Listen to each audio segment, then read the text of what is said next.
২০০ বছরের অশরীরী প্রতিশোধ। ২০০ বছর আগে এক জমিদার ছিল, তার নাম ছিল রাঘব রায়। নির্মম অত্যাচারে সে গরিব মানুষদের জমি দখল করত, মেয়েদের কষ্ট দিত। একদিন গ্রামের লোকেরা অভিশাপ দিয়েছিল, এ থেকে বড় তোর আত্মা যেন শান্তি না পায়, আর তোর বাড়ি হোক মৃত্যুর কারাগার। সেই রাতেই বজ্রপাত হয়, জমিদারের অট্টালিকা পুড়ে যায়। রাঘব রায় মারা যায়নি, বরং জীবিত অবস্থায় পুড়ে ছাই হয়ে গিয়েছিল। আজকের দিনে অট্টালিকাটা ধ্বংসপ্রাপ্ত, তবে মাঝরাতে সেখানে মশাল জ্বলে ওঠে, করিডোরে ভেসে আসে গলার স্বর, এ থেকে বড় আমার জমিদারি ফিরিয়ে দাও। লোকেরা বলে, যে সাহস করে ভেতরে ঢোকে, তার মাথার খুলি দ্বিতীয় দিনের সকালেই কবরের মাটিতে পাওয়া যায়। এক যুবক রাহাত কৌতূহলবশত সেই ভাঙা অট্টালিকায় ঢোকে। দরজা পেরোতেই বাতাস জমে যায়, যেন ২০০ বছরের ধোঁয়া তাকে ঘিরে ধরেছে। হঠাৎ দেয়ালে আগুনের ছায়া, আর রাঘব রায়ের জ্বলন্ত কঙ্কাল বেরিয়ে আসে, চোখ জোড়া আগুনের মতো লাল।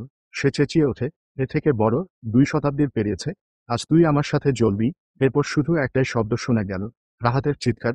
পরদিন সকালে লোকেরা দেখল ভাঙা অট্টালিকার বারান্দায় একটি পোড়া খুলি, আর পাশে লেখা রক্তের দাগে, ২০০ বছরের প্রতিশোধ এখনো শেষ হয়নি।